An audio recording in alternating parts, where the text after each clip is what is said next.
ইমানে হাঁহি উঠিছে নহয় মই আৰু হাঁহি দিব মন গৈছে গতিকে ৰূপজ্যোতি কৰ্মীয়ে যিটো হাঁহি মাৰিছে সেইটো হ'ল মানে মই কি ক'ম আৰু এটা তৰল ৰাজনীতিৰ এজন চেৰাবলীয়া মানুহৰ এটা উন্মাদনাৰ বাহিৰে আন একো নহয় অখিল গগৈ খতম অখিল গগৈ শেষ অখিল গগৈ ৰাজনীতি শেষ অখিল গগৈ কিবা কাৰণে ভাগ্য ভাল আছিল 21 চনৰ সাধাৰণ নিৰ্বাচনত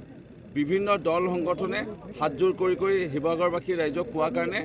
সেই দল সংগঠনৰ আবেদনৰ ওপৰত ভিত্তি কৰি আজি শিৱসাগৰবাসী ৰাইজে অখিল গগৈৰ দৰে এজন মানে অনগধ্য এজন ব্যক্তিক শিৱসাগৰ সমষ্টিৰ পৰা বিধায়ক নিৰ্বাচিত কৰিছে আচলতে এজন বিশ্বাসঘাতক এজন প্ৰবঞ্চক এজন প্ৰতাৰক আৰু এজন অৰ্হতাবিহীন মানুহ যেতিয়া সৌভাগ্যক্ৰমে এনেকৈ ধৰণে মাজে মাজে জিকি থাকে তেতিয়া ৰাজনীতিত এনেকুৱা ধৰণৰ পৰিভাষাবিলাকৰ আগমন ঘটে অসমৰ ৰাজনীতিলৈ আহিছোঁ দীৰ্ঘদিনীয়া ত্যাগ দীৰ্ঘদিনীয়া পৰিশ্ৰম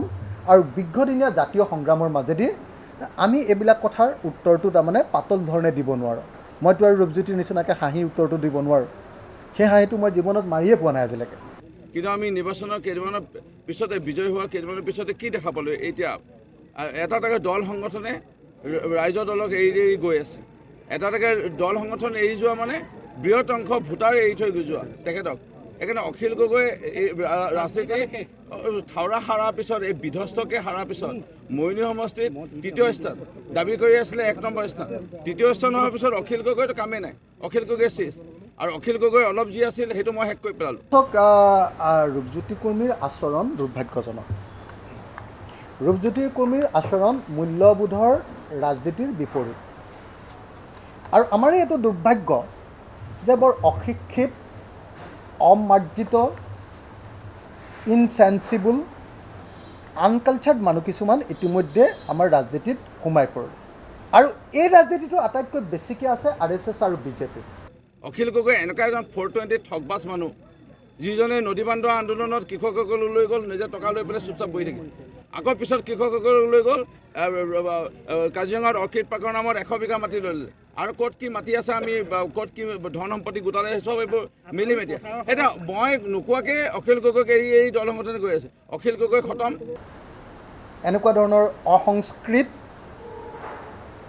অসাংস্কৃতিক আৰু এনেকুৱা ধৰণৰ মূল্যবোধবিহীন তাচ্ছিল্যভৰা পাতল ৰাজনীতিটো